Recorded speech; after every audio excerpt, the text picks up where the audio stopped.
The Rachael Maddow Show, weeknights at 9 Eastern on MSNBC. This is the kind of pass that you had to carry.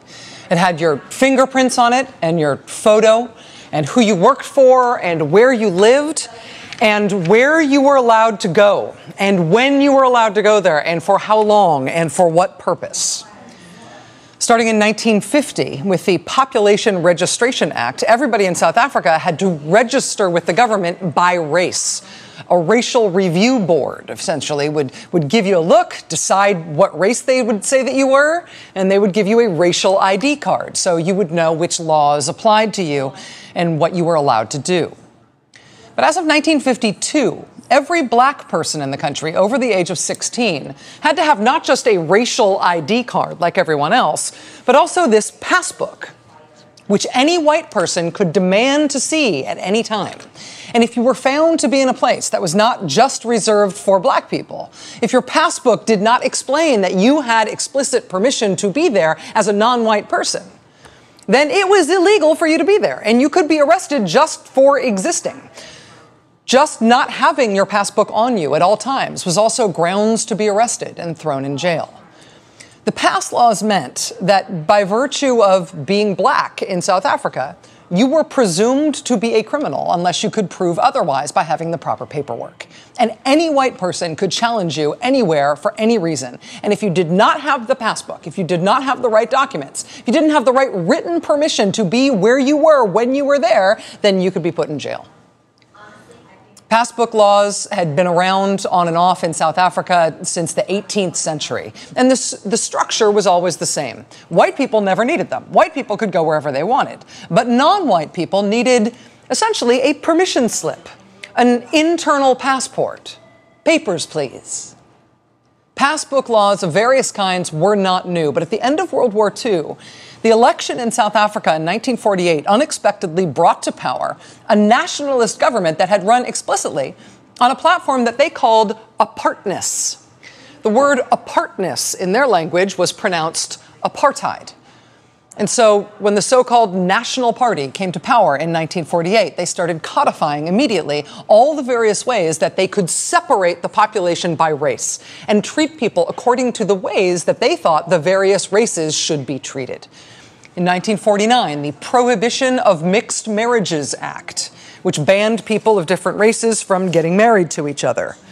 Whether or not you got married, the Immorality Act of 1950 made sexual relations between people of different races a criminal act.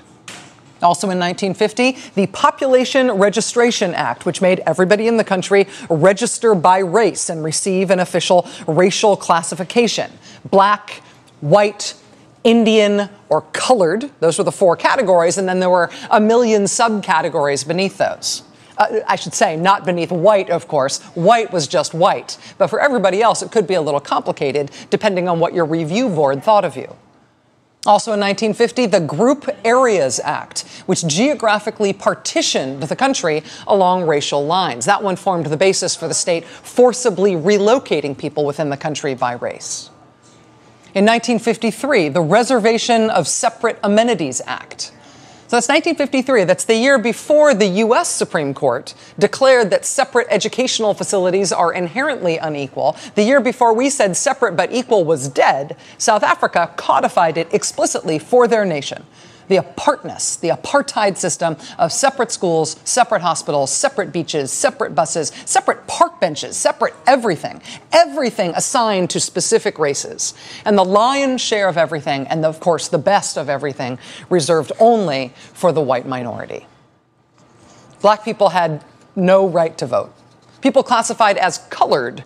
For a while, they had a right to vote specifically for white people to represent them. But eventually that was stripped too. Only the white minority had the vote in the end. Only the white minority was represented in government, and only the white minority had any say whatsoever in the affairs of the nation. 80% of the country lived entirely segregated and without representation under white rule. 80% of the country. And by 1960, the resistance to apartheid, the demonstrations against it, had started to zero in on those pass books, those pass laws, the papers, please laws, which made your mere existence criminal if you were challenged by a white person as to what you were doing there. In 1960, when different resistance movements were competing with each other about tactics and about strategy, about the best way to try to overthrow apartheid, just outside Johannesburg, in a black township called Sharpeville, somewhere between 5,000 and 7,000 people turned up at the local police station in Sharpeville and said they wanted to turn themselves in. These thousands of people, they turned up and they said they all felt that they needed to be arrested. They all wanted to be arrested, all 5,000 of them, because they said they did not have their passbooks, and so they were turning themselves in for arrest. That act of protest was greeted by the local police with live ammunition. They shot into the crowd. They wounded over 150 people, including many women and children. In the end, the police massacre at Sharpeville killed 69 people. At the time, Nelson Mandela was in his early 40s. He had joined the African National Congress, the ANC, way back in 1944. The ANC and the other major organizations opposing apartheid in South Africa had been organized as nonviolent movements, nonviolent resistance and nonviolent organizing. But after Sharpeville, they decided that maybe that wasn't enough. After Sharpeville, the ANC decided that it would form a paramilitary wing. And Nelson Mandela was one of the ANC leaders who went underground to help start it. They said that they would target government buildings and strategic infrastructure, and they would try to sabotage the state. After Sharpeville, the government of South Africa started mass arrests of ANC leaders and other activists. They banned the ANC. They made it illegal to be a member of that group. Nelson Mandela was arrested for treason in 1961, but he was acquitted. He was arrested again in 1962, and this time convicted of traveling illegally. They sentenced him to 5 years hard labor on South Africa's version of Alcatraz, which of course is Robben Island. While he was already serving that sentence, while he was already in prison, they put him on trial again, this time for sabotage. And they convicted him, and they sentenced him to life in prison, to life on Robben Island. And so in 1964, he began a new sentence that was a life sentence. And for the first 18 years of it, his cell on Robben Island had no bed, no plumbing of any kind. He was permitted one letter every 6 months. He was permitted one visitor per year for 30 minutes. He became a symbol worldwide of the fight to stop apartheid. The South African government would not allow a picture to be taken of him in prison for decades. And so the image, the free Nelson Mandela image, was always him as a young man in his 40s, as he had been when he had been locked away, even as he aged decade after decade in prison.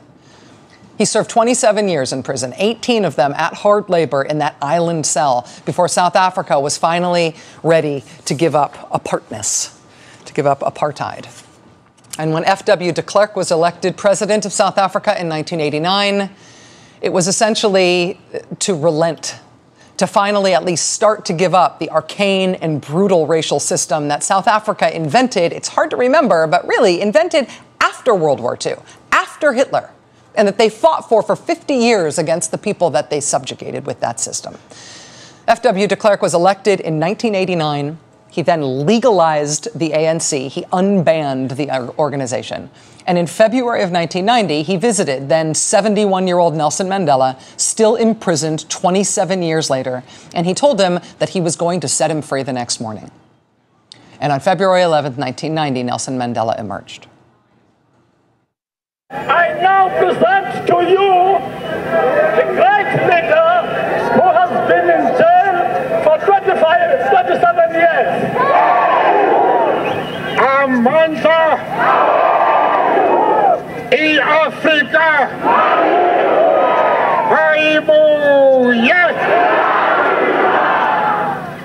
Nelson Mandela speaks after 27 years. Friends, comrades, and fellow South Africans, I greet you all in the name of peace, democracy, and freedom for all. I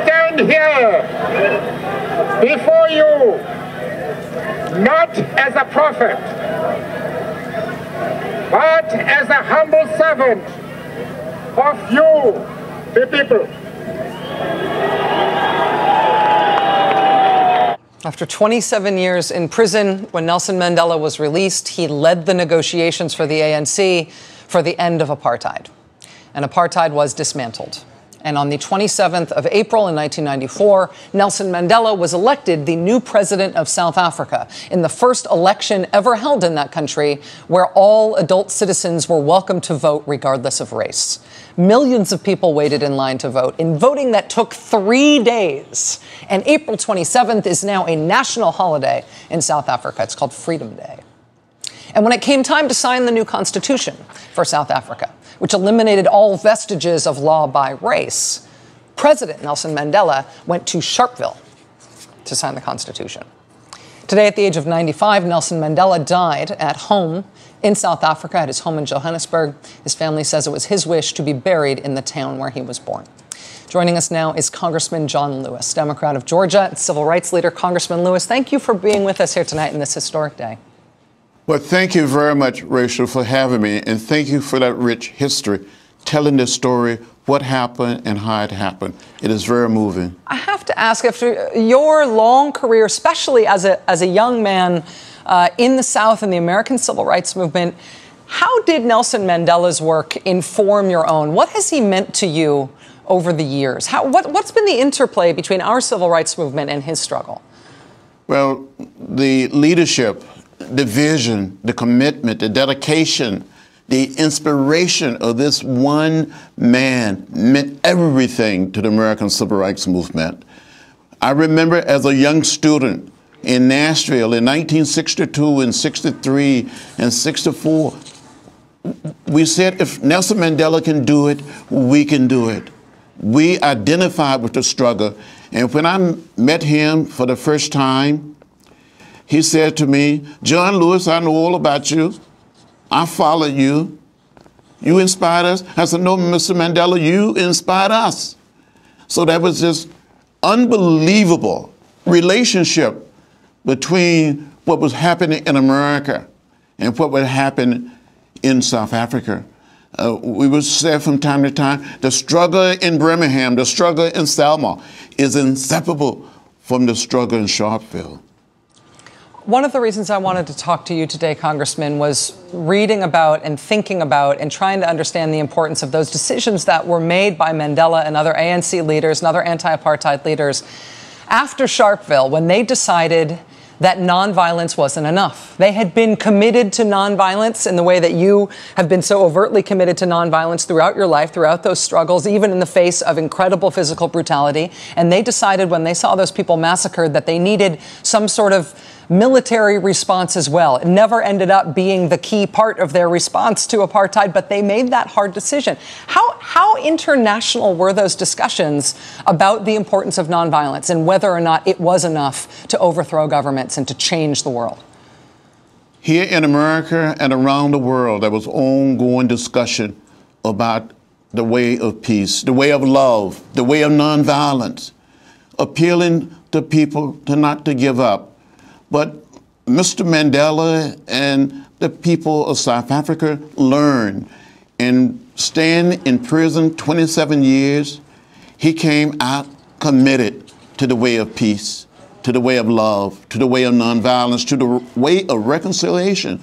In South Africa, through his leadership, he liberated the spirit of the oppressed and the spirit of the oppressor. When you met him, when he was released from prison, you described a little bit about what that conversation was like. What did it feel like for you to meet him? Is that an intimidating prospect? Was it an inspiring prospect? What was that relationship like? It was both inspiring and intimidating. We greeted each other. He gave me this unbelievable hug. I hugged him. He held me tightly, and I said, thank you, Mr. Mandela. Thank you. Thank you for speaking up. Thank you for being such a leader. I knew I was standing in the midst of greatness.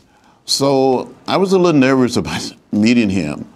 And I had an opportunity to see him several other occasions, and he just made me feel more human.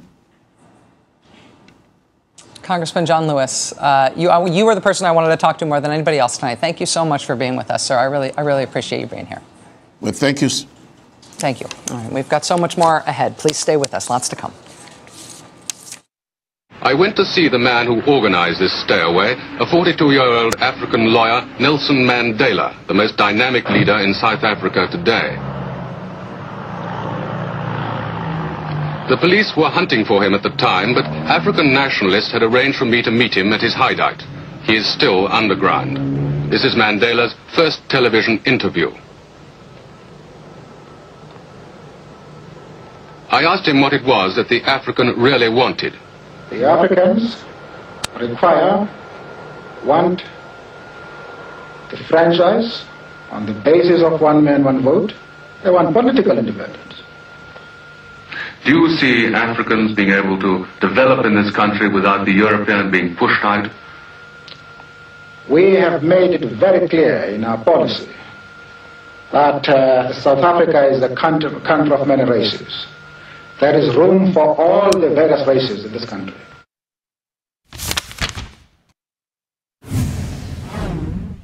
You see, I wasn't born into a political family.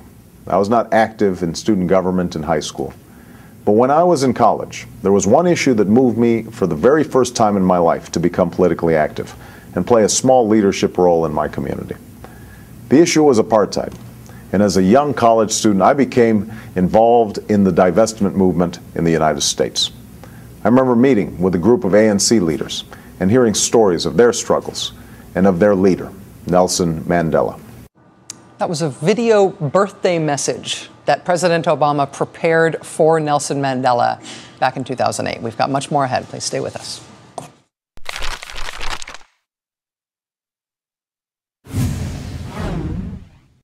He is now at peace.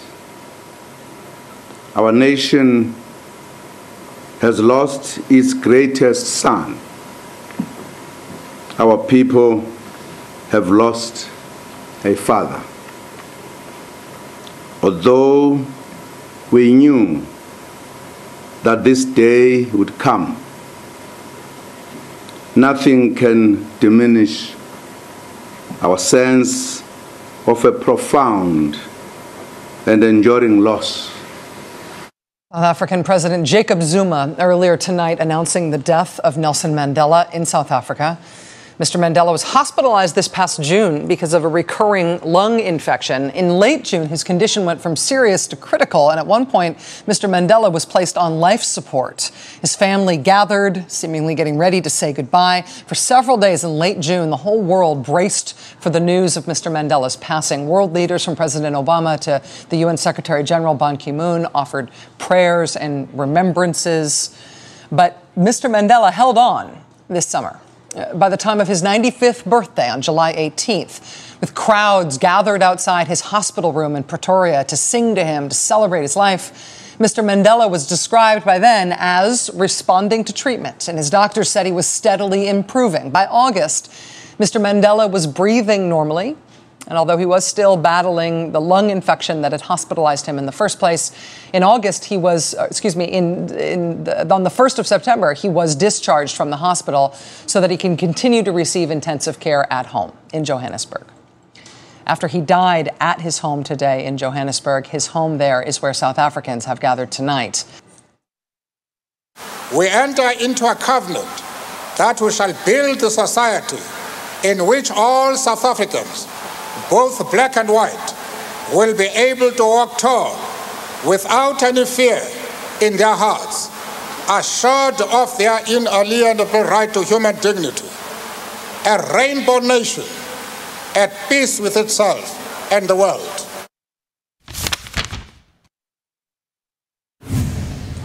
When President Obama visited South Africa this past summer, he brought his family to Robben Island to see the cell where Nelson Mandela had been imprisoned by the apartheid regime for so many years. Because Mr. Mandela had been so ill this year, President Obama did not personally visit with him while he was on that trip to South Africa. In fact, this is interesting. The only time the two men apparently ever met in person was in 2005 in Washington, when Mr. Obama was just starting his career in the United States Senate. The New York Times reports that the one visit started when Mr. Mandela's advisors told him while he was on a trip to Washington that while he was there, he ought to take a little bit of time to try to meet this rising star young senator who had given such a great speech at the Democratic National Convention the year before. And so Senator Obama got the call unexpectedly. He was on his way to a meeting on a totally different subject at the time, but he diverted course in Washington and drove to Mr. Mandela's hotel room in Washington. And that is where this picture was taken, which is the only picture of the two men ever taken. It was taken by Senator Obama's personal assistant at the time, who was driving him to that other meeting when the call came through to please come meet Nelson Mandela. And that's the only time they have ever been photographed together. We'll be right back. More to come.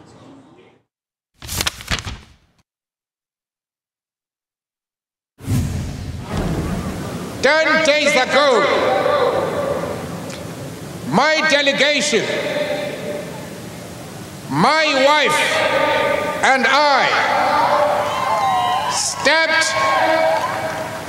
stepped on the soil of this United States. Once more, we were received with overwhelming attributes of friendship and solidarity. It is clear, beyond any reasonable doubt, that the unbanning of our organization came as a result of the pressures exerted upon the apartheid regime by yourselves. I want to tell you that Oakland is the last city that I am visiting in the course of my tour. Let me assure you that despite my 71 years, at the end of this visit, I feel like a young man of 35. It is you, the people of Oakland, the people of the Bay Area, who have given me and my delegation strength and hope to go back and continue the struggle.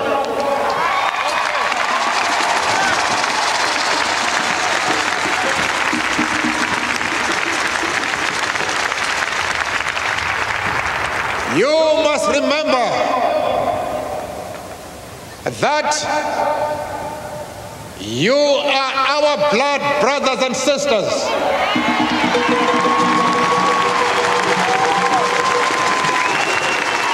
You are our comrades in the struggle. Remember that we respect you, we admire you, and above all, we love you all. Thank you. Thank you. I was there that day in person.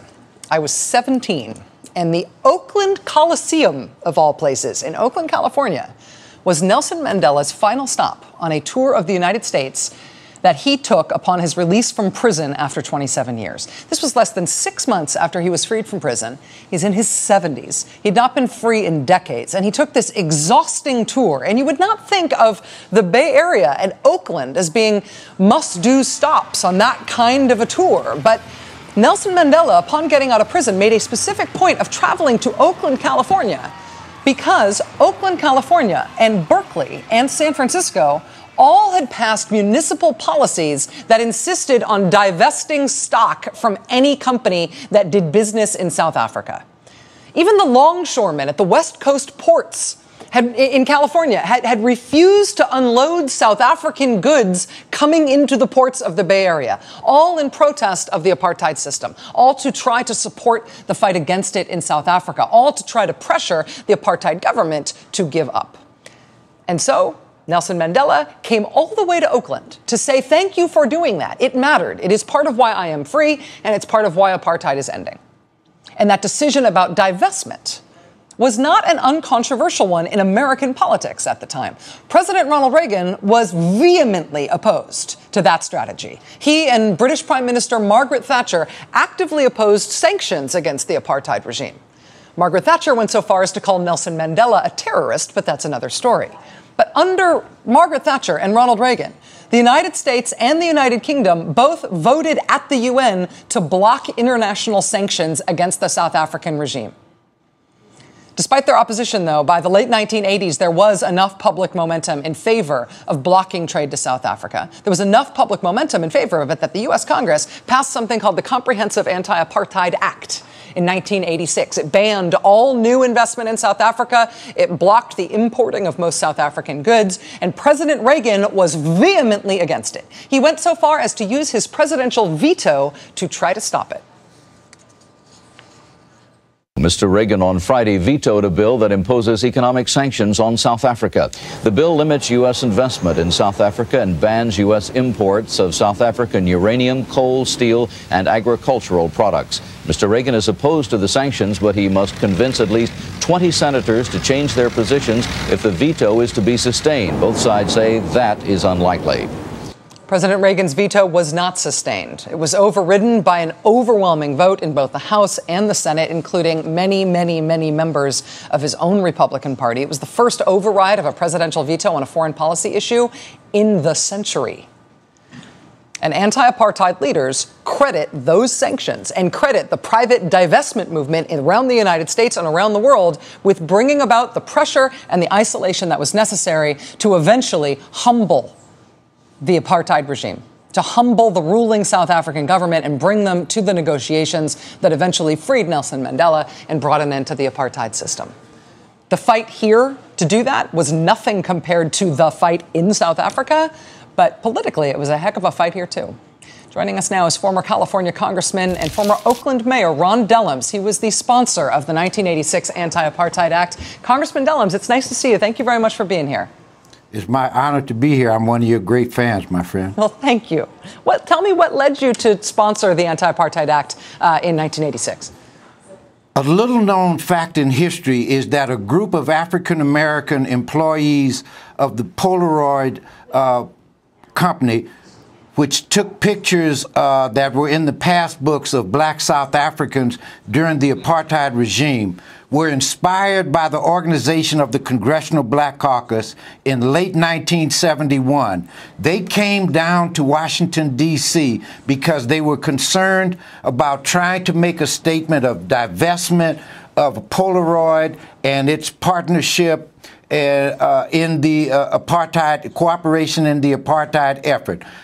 The Congressional Black Caucus asked me to meet with these folks. I met with them, and we agreed to put a piece of legislation together, and I kept reintroducing it for 15 years and fought every day for 15 years until we finally got it passed by the House of Representatives. But it was a small group of militant Polaroid workers who had the courage and the vision to help begin that process. When the other side in this American political fight argued against you, when Ronald Reagan's side argued that instead they wanted engagement, that divestment would hurt the very people who you were trying to help, and it would hurt black South Africans more than anybody because they were economically disadvantaged. How did you rebut those arguments? Why did you eventually win such an overwhelming vote? Because people understood that if the folks who were feeling the oppression were the ones arguing for disinvestment, and they were. South Africans were arguing for divestment. Black South Africans, activists, were arguing for disinvestment. And so what we did was simply put into legislative form the screams of the people in South Africa who were feeling the pain and the activists in this country coming out of the civil rights movement who understood that pain and were willing to stand with them. So we said, how can you from the outside make such a tragic argument? It was the moral imperative that eventually overcame these folks. And to what degree do you think divestment and those sanctions ended up being a tipping point in South Africa? How important did it end up being in conjunction with all the work that was, of course, being done by anti-apartheid activists there and around the world? A German journalist came to Washington, D.C. several years later, said that he had done a great deal of research. His research indicated that F. Edward de Klerk and Margaret Thatcher had a conversation. F. Edward de Klerk said to her, "What do you think I should do?" Her response was, "The Dellums bill passed on a voice vote 2 years ago. It passed again on a record vote this year. Now the Democrats control the Senate. It will pass the Senate. This investment will become the law of the land." His response was, "So what should I do?" Her response was, "Free Mandela and begin to negotiate a new South Africa while you have leverage. Because if this investment becomes the law of the United States with cooperation around the world, you will have no leverage." And so he said, "Tell Mr. Dellums that while his bill never became law, it hung over South Africa like the sword of Damocles." Wow. Former California Congressman Ron Dellums, thank you very much for helping us understand this history on this night of all nights, sir. It's invaluable to have your perspective here. Thank you so much. It's my honor, my friend. Thank you. All right. Dan Rather's going to join us next. We'll be right back. Stay with us. At the end, the bloodletting stopped. At the end, goodwill prevailed. At the end, the overwhelming majority, both black and white, decided to invest in peace.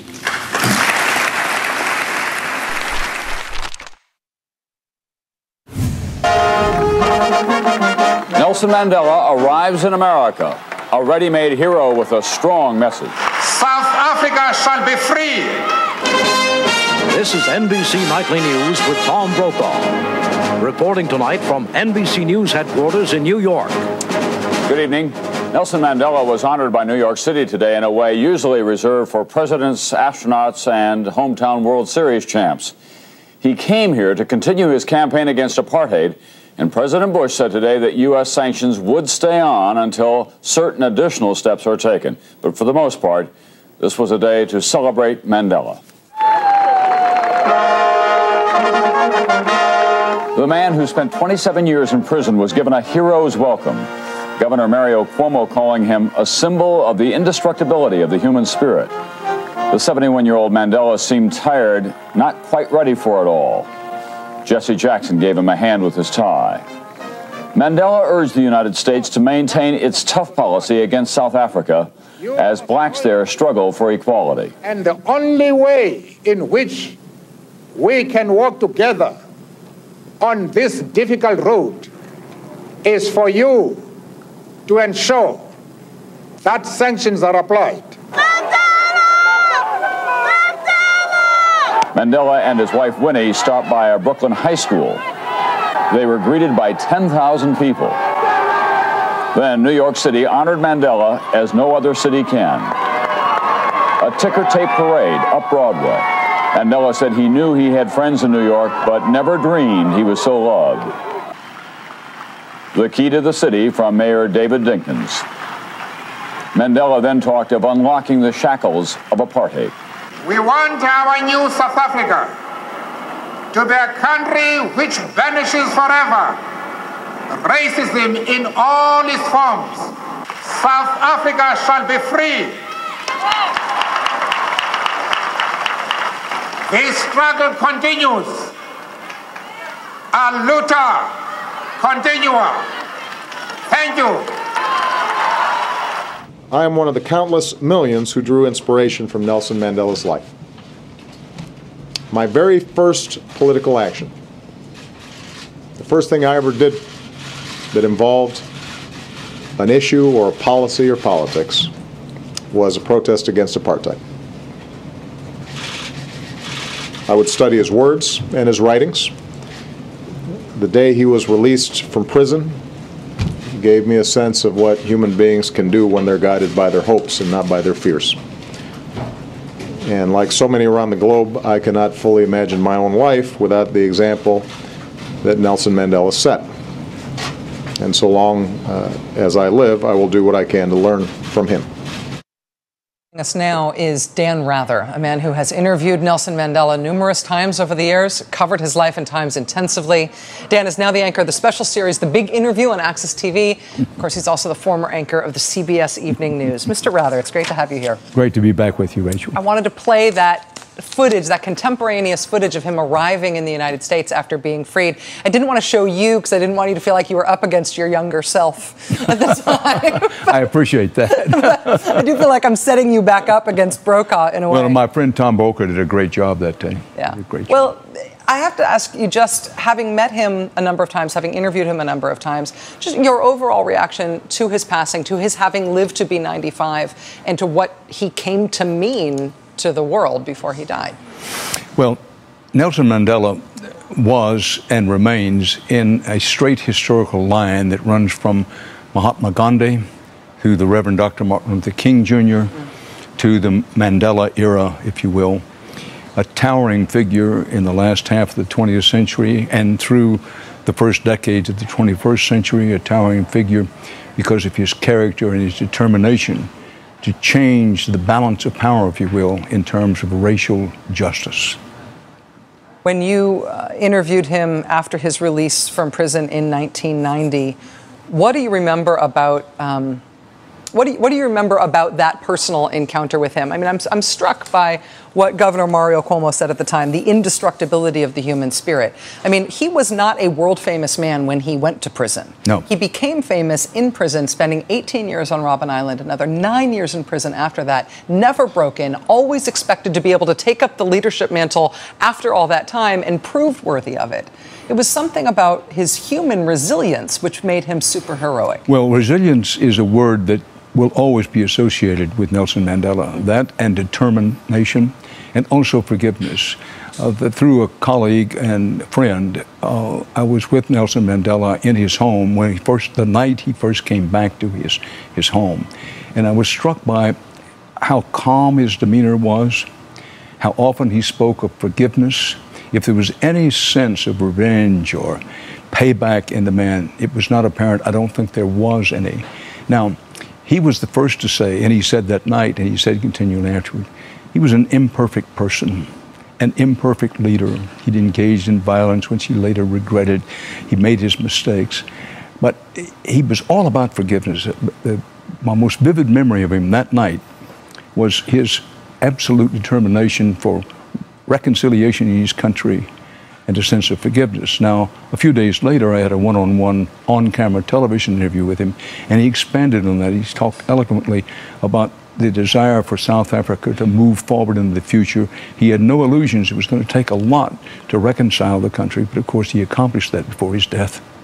You covered his election for the presidency after he was released from prison, running against the man who released him from jail. Right. Was it obvious to you back then that Nelson Mandela was going to win that election? Was it clear? Was the future of South Africa clearly written? No. First of all, it was not assured that Mandela would be elected. I thought he probably would be, but it was by no means certain. Beyond that, there was no certainty that he would be able to reunite, to reconcile the country, which, of course, after he won the election, he made great strides toward doing. But I do want to say that the remarkable thing about Nelson Mandela, he never claimed to be a saint. He wasn't. What made him the larger-than-life hero was his vulnerabilities, his weaknesses, the fact that he had done things that he wished he had not done. And that made him all the more human, and I think in that a larger hero. But let's have no mistake that there is no greater leader in the last half of the 20th century, the first of the 21st century than Nelson Mandela. Dan Rather, thank you very much for your time tonight, sir. Thank you for having me, Rachel. It's always a pleasure. Tonight. Thank you. Thank you. We'll be right back. death of Nelson Mandela today was announced late this afternoon, East Coast time. The government in South Africa has not yet released an official schedule of what's going to happen now and in the next few days, but what we can best understand is probably this. The government's going to issue a formal notice about the plans for his memorial service over the course of the next 48 hours. Then it will be 3 days after that announcement when the memorial service is actually held. It's going to be held at the FNB soccer stadium in Soweto, which is huge. It seats more than 90,000 people. It was the site of Nelson Mandela's first speech in Johannesburg after his release from prison. After the memorial service at that huge arena, Mr. Mandela's body will lie in state at the Union Buildings, which is the official seat of the South African government in Pretoria. His body will lie there in state for 3 days of public viewing. And then his body will travel home to the town of Kunu, which is where he was born and where he will be buried at his family's compound. Now, it is expected that U.S. Presidents Jimmy Carter, Bush the elder, Bush the younger, Bill Clinton, and of course President Obama will all travel to South Africa to pay their respects to the extent that their health allows it. The scale of the memorial and burial of Nelson Mandela, honestly, is expected to match those of Pope John Paul and Winston Churchill and people of that magnitude. When Dan Rather just said that he is or should be considered the greatest leader of the second half of the 20th century, that is how he is viewed around the world. His stature in the world is something that few people have ever known in modern history, let alone in history. As the details of the arrangements for the next few days emerge, we will bring them to you right here. That does it for us tonight. Thank you for being with us. We'll see you again tomorrow. Now it's time for The Last Word with Lawrence O'Donnell.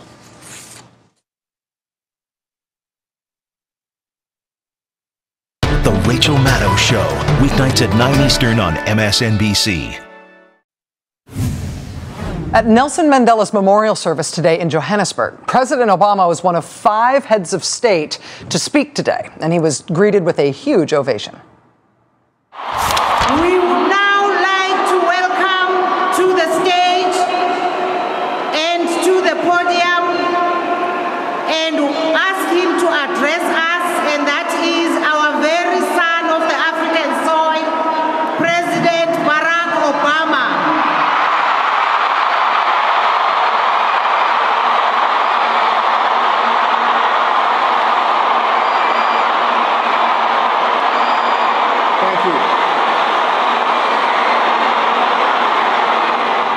That cheering, that foot-stomping roar went on for almost a full minute before President Obama could deliver his eulogy today. We've got more on that straight ahead. Thank you so much. We will never see the likes of Nelson Mandela again. But let me say to the young people of Africa and the young people around the world, you too can make his life work your own. President Obama today at the memorial service for former South African President Nelson Mandela.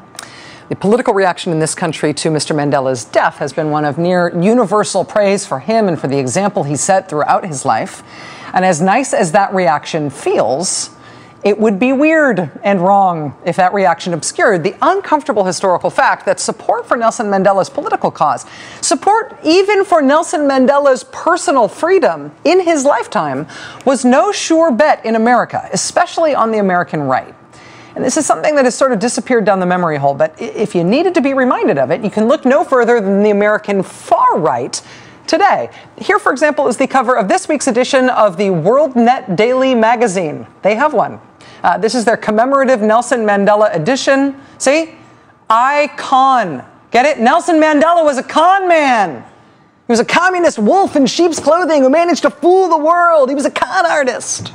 WorldNet Daily ran an online poll last week, just after Mr. Mandela passed, asking their readers, how do you assess the life and work of Nelson Mandela? The leading response by a long margin was this one. He was a violent communist revolutionary who never should have been released from prison. Wow. In the mid-1980s, as most of the American political world was rallying to Nelson Mandela's side and uniting against the South African government, The political right in this country was in the midst of a big civil war on this issue.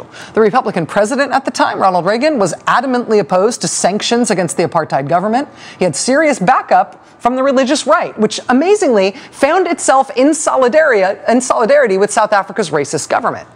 Democratic members of Congress were drawing up sanctions against South Africa's racist apartheid government, and there was the Reverend Jerry Falwell, arm in arm with South Africa's president. Falwell will return to the United States to lead a television campaign urging American companies to invest in South Africa and urging the Senate to vote against economic sanctions next month. Urging investment in South Africa, not divestment, but investment. At that point, Nelson Mandela had been in jail for more than 20 years, and American conservatives, primarily on the religious right, were leading the charge against him and his African National Congress, leading the charge in support of the apartheid government. And it was not just Jerry Falwell. It was also televangelist Pat Robertson, who was taking up the anti-Mandela cause. He said, quote, "The blacks in this country have made this whole matter into an extension of the U.S. civil rights movement. I don't think they understand what they're dealing with." The religious right was joined by their allies in Congress, among them Republican Senator Jesse Helms of North Carolina, who filibustered a bill in the Senate to impose sanctions against South Africa. They were also joined by their ally, future Vice President Dick Cheney, who was then just a backbench Republican congressman from Wyoming, but one who was willing to take a stand against sanctions and divestment. The Conservative Heritage Foundation argued in the 1980s that the U.S. should stop advocating for the release of Nelson Mandela. President Reagan, of course, vetoed the sanctions bill against South Africa. Eventually, his veto was overridden by Congress, including by Republicans who disagreed with him. Those sanctions did put extraordinary pressure on the South African government, and Nelson Mandela was released from prison after 27 years. But even though it may seem now that opposing Nelson Mandela is something that couldn't have possibly happened in this country, it did. And it didn't go away. When Nelson Mandela came to the U.S. in 1994 to deliver a joint address to Congress, one Republican congressman from California called the invitation to Mandela a national disgrace. And Jesse Helms, the one who filibustered the bill that called for Nelson Mandela's release, Jesse Helms turned his back on Nelson Mandela during his visit to the U.S. Capitol. That history has been mostly lost down the memory hole, but on days like this, it is an uncomfortable thing to remember, but it is the truth. Now it's time for the last word with Lawrence O'Donnell. Thanks for being with us tonight. The Rachael Maddow Show, weeknights at 9 Eastern on MSNBC.